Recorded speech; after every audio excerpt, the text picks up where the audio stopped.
ఎందుకంటే నాకు రెచ్చగొట్టడం ఇష్టం లేదు, తగ్గి మాట్లాడా. మీరు ఎన్ని హింసించినా, మీరు ఎన్ని మాటలు మాట్లాడినా, ఆంధ్ర కొడకని తిట్టినా, అరే నా గుండెల్లో తెలంగాణ ఉంది, మీరు ఎన్ని తిట్టినా నేనేం పట్టించుకోను. వైసీపీ నాయకులు, క్రిమినల్ గ్యాంగ్స్ చాలాసార్లు నాకు బెదిరింపులు ఇచ్చినాయి. దానికి మించిన బెదిరింపులు నిజంగా నాకు తెలంగాణ నాయకులు. వైసీపీ గుండాలు ఇచ్చిన బెదిరింపుల కంటే కూడా, చంపేస్తామని బెదిరింపుల కంటే కూడా నాకు తెలంగాణ ఎప్పుడు ఇవ్వలే. అసలు ఈ గొడవ అంతా ఎందుకు స్టార్ట్ అయింది? ఈ గొడవ అంతా ఎక్కడ స్టార్ట్ అయింది? ఒక ఎనలిస్ట్, ఒక విశ్లేషించే వ్యక్తి, ఆయనంటే నాకు గౌరవం, ఆయన మీద నాకు గౌరవం ఉంది, ఆయన తీసుకుపోయి ఓ మీడియాలో మాట్లాడతా అమిత్ షా గారి గురించి మాట్లాడారు. అమిత్ షా గారు నేను మాట్లాడుకున్నామంటే ఆయన విన్నారంటే, ఆయన కూర్చొని తప్పుడు మాటలు మాట్లాడుతూ దాన్ని ఖండించే.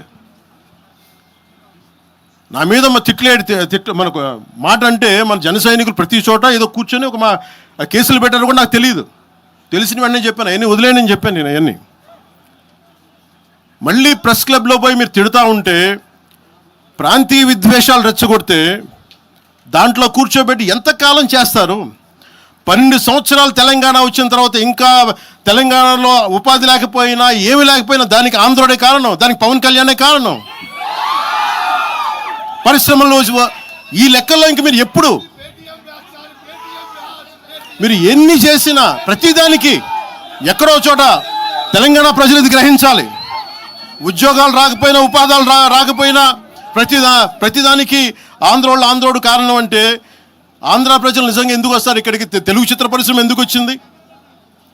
ఎక్కడో మద్రాసులో ఉండే తెలుగు చిత్ర పరిశ్రమ ఇక్కడ రావడానికి కారణం, తెలంగాణ ప్రత్యేక రాష్ట్రం కావాలని కోరుకున్న నాయకులు చెన్నారెడ్డి గారు తీసుకొచ్చారు ఇక్కడికి. ఆయన తీసుకొచ్చారు ఇక్కడికి.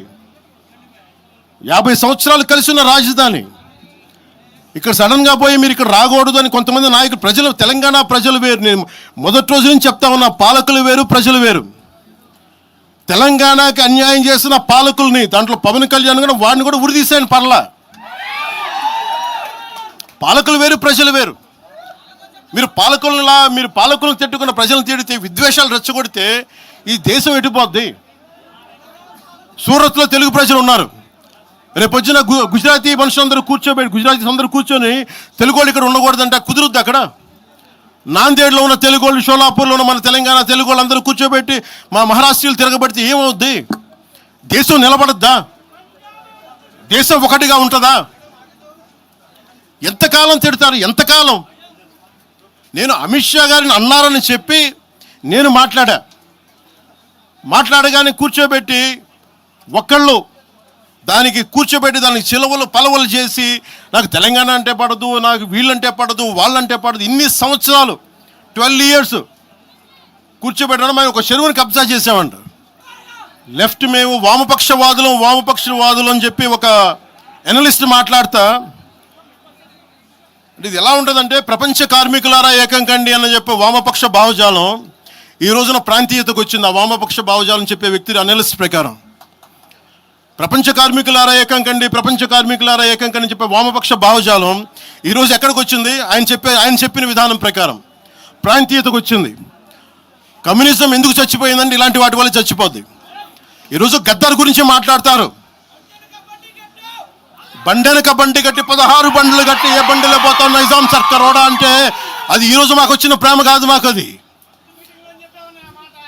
నా చిన్నప్పుడు చెప్పాను ఆ మాట, తర్వాత ఫస్ట్ మీటింగ్లో చెప్పా. గద్దర్ గారు బతుకున్నప్పుడు మీరందరూ ఏమయ్యారా?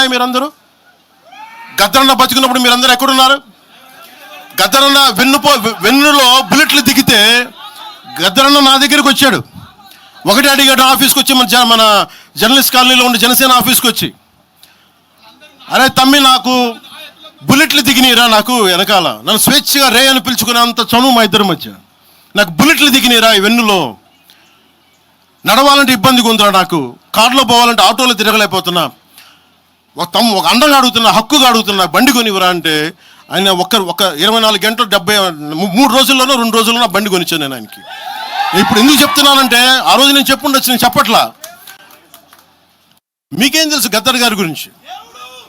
మీకేం తెలుసు? మీరేం మాట్లాడతారు గద్దర్ గారి గురించి? బతుకున్నప్పుడు ఆయనకి ఏం చేశారు మీరందరూ? బతుకున్నప్పుడు మీరేం చేశారు ఆయనకి? మీరు పర్మిషన్ ఇవి కూడా ఇవ్వాలా? మీరు ఒక్కళ్ళు మాట్లాడలా? ఏదైనా అవసరం వస్తే నా కాడకు వచ్చి ఆయన గద్దరన్న ఏంటి ఏమనుకుంటున్నారు మీరు? నేను పాలిటిక్స్లోకి వచ్చాక తెలుసు అనుకుంటున్నారా గద్దరన్న? మీరందరూ చూసిన ఖుషీ సినిమా చూసిన తర్వాత చిరంజీవి గారు ఫోన్ చేశారు నాకు, అరే గద్దర్ గారు ఫోన్ చేస్తున్నారా నీకోసం ఒకసారి నేను కలవాలంటాను. ఆయన ఒకటే మాట అన్నారు చూసి, అరే మా పోరలు చూపించిన రా బాబు నీ సినిమా పాట, దాంట్లో నువ్వు తాకట్లో భారతదేశాన్ని తాకట్లో పెట్టే విజువల్ పెట్టావంట, నువ్వు మాకు అర్థమవుతుందా, మా భావాలు అర్థం చేసుకునేవాడు అని చెప్పి.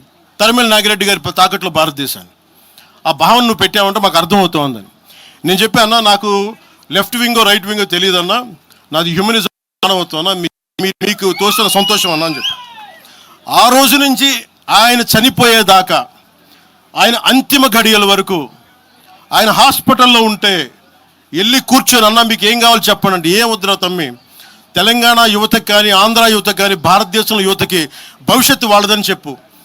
ఆయన నాకు రాసిస్తే, ఆయన నాకు ఒక లెటర్ రాసిస్తే నేను అది కూడా బయట పెట్టలా. ఆయనే ఒక ఆడియో ఫైల్ చేసి, నేను దాన్ని కూడా కూర్చొని చెప్పలా, ఆడియో ఫైల్ చేసి ఆయన ఒక చిన్న ఛానల్కి రిలీజ్ చేసి అది బయటకు వచ్చింది. మీరు కూర్చోబెట్టి తెలంగాణ గురించి అని మాట్లాడతారు. నేను నిజంగా ఎంత కమిట్మెంట్ లేకపోతే కొండగొట్టు ఆంజనేయుడికి నేను 30 కోట్లు టీటీడీ నుంచి ఇప్పిస్తాం మేము. ₹1 ఎందుకు మా కూర్చోబెట్టి తెలంగాణ ప్రభుత్వానికి ఇస్తాం? ఆపదలో ఉన్నప్పుడు, విపత్తుల్లో ఉన్నప్పుడు మీరు మాట్లాడి, మీరు ఈరోజు మాట్లాడుతూ ఉన్నారు, బెదిరిస్తున్నారు. ఒకటే చెప్తా ఉన్నా, ఇక్కడున్న నాయకులందరూ కూడా, మరి శంకర్ గౌడ్ గారి దగ్గర నుంచి ఇక్కడున్న నాయకులు పేరున సంపత్ నాయక్ కానీ సాగర్ గారు కానీ వీళ్ళందరూ కూడా మీరు బెదిరిస్తూ ఉంటే మేము భయపడి, సారు మీ కాల్మొక్తా సారు, మీ బాంచన్ సారు అన్నంత భయాలు ఉన్నాం మేము. వాళ్ళమే కాదు. మీకు మేము ఒకటే చెప్తా ఉన్నా, వైఎస్ రాజశేఖర రెడ్డి గారు బతికున్నప్పుడు ఆ రోజు మీ గొంతులు ఏమైనాయో ఆ రోజున మీ అందరి గొంతు తెరిచారా మీరు? ఆ రోజున తెలంగాణ గురించి వీళ్ళు మాట్లాడుతూ ఉంటే ఒకటే చెప్తా ఉన్నా, యువరాజ్యం పెట్టిన తర్వాత మొట్టమొదటిసారి నా మీద కేసు పెట్టి పోలీస్ స్టేషన్లో కూర్చోబెట్టింది తెలంగాణ భీమరావు బాడా కోసం. దానికోసం తెలంగాణ మీద మొదటి కేసు నాకు తెలంగాణలోనే పడింది. కూర్చోబెట్టి మీరు అందరూ కూర్చోబెట్టి ఆ రోజు ఒక్కళ్ళు ఏమయ్యారు? ఈరోజు మీరు బెదిరిస్తూ ఉన్నారు, బయటకు వస్తే దాడులు చేస్తారు. మాకు దాడులు కొత్త అనుకున్నారా? మాకు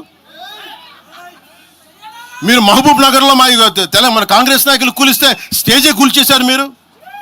మా కార్లు అడ్డం పెట్టి మా మీద దాడులు చేయడం, ఇవన్నీ తట్టుకొని ఇచ్చాం మేము. ఖమ్మంలో మీరు దాడులు చేశారు ఆ టైంలో, అప్పుడున్న కాంగ్రెస్ ప్రభుత్వం. ఈరోజు మాకు కొత్త అనుకుంటున్నారా ఇవన్నీ?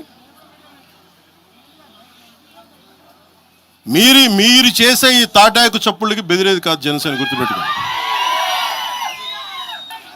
తెలంగాణ ప్రజలు వేరు, తెలంగాణలోని కొద్దిమంది. నేను కేసీఆర్ గారు భారత రాష్ట్ర సమితి పెట్టి ఆంధ్రాలో పార్టీ పెట్టినప్పుడు స్వాగతించిన వాడిని నేను. ఒక పార్టీ ఎక్కడైనా పెట్టుకోవచ్చు. కేసీఆర్ గారికి మనస్ఫూర్తిగా ఆ రోజున మనకి గుంటూరులో బీఆర్ఎస్ పార్టీ కార్యాలయం పెడితే, అంతకుముందు జనసేనలో పనిచేసిన నాయకులను ఆయన ప్రెసిడెంట్గా పెడితే మనస్ఫూర్తిగా స్వాగతించాం. అలాగా అందరూ కూడా పంజాబ్ వెళ్ళొచ్చు, మహారాష్ట్ర పోవచ్చు, జనసేన మటుకు తెలంగాణలో అడుగు పెట్టకూడదంటే మేము ఏం కోరుకున్నాం? జనసేనలో మేము తెలంగాణలో ఏం కోరుకుంటాం? పవన్ కళ్యాణ్ ముఖ్యమంత్రి అవుతాడు ఇక్కడ. ఆంధ్రాలోనే దిక్కు లేదు, పవన్ కళ్యాణ్ ఇక్కడే ముఖ్యమంత్రి అవుతాడు. కానీ దేనికి భయం అంటే చైతన్యవంతులను చేస్తామన్న భయం, అదొక్కటే భయం. సమస్యల మీద తిప్పి కొడితే ఎంత? 4 కోట్ల జనాభా ఉన్న, దాదాపు 4 కోట్ల జనాభా ఉన్న తెలంగాణలో జనసేన తిప్పి కొడితే 1,00,000 మంది పైన కూడా లేరు. 2,000 మంది జన సైనికులతోటి, సాధకులతోటి మేము సభ పెట్టుకుందామంటే మీరు దీనికి పర్మిషన్ ఇవ్వకపోతే మేము ఏం చేస్తాం? మేము దుర్మార్గాలు చేస్తామా? మేము అంటే నాకు ఎలా ఉంటుందంటే మీరు ఏదైనా మాట్లాడండి. అంటే ఇప్పుడు నేను ఒక ఎనలిస్ట్ కూర్చొని నేను మాట్లాడింది వేరు, నువ్వు అమిత్ షా గారిని మాట్లాడితే నేను దాని గురించి ప్రస్తావిస్తే దీంట్లో ప్రాంతీయత ఎక్కడుంది? దీంట్లో తెలంగాణ నేను ఎప్పుడు అవమానం చేశాను? దీంట్లో కులాలు ఎక్కడ వచ్చినాయి? మీరు తీసుకొచ్చి మీరు తిడతా ఉంటే అంటే నాకు ఒక హక్కు కూడా లేదా?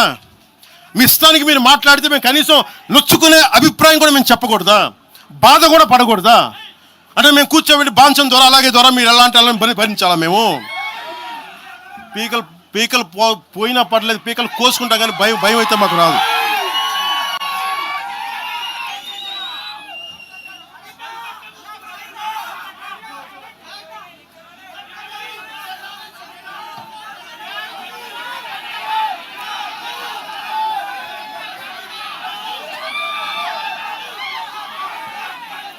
నేను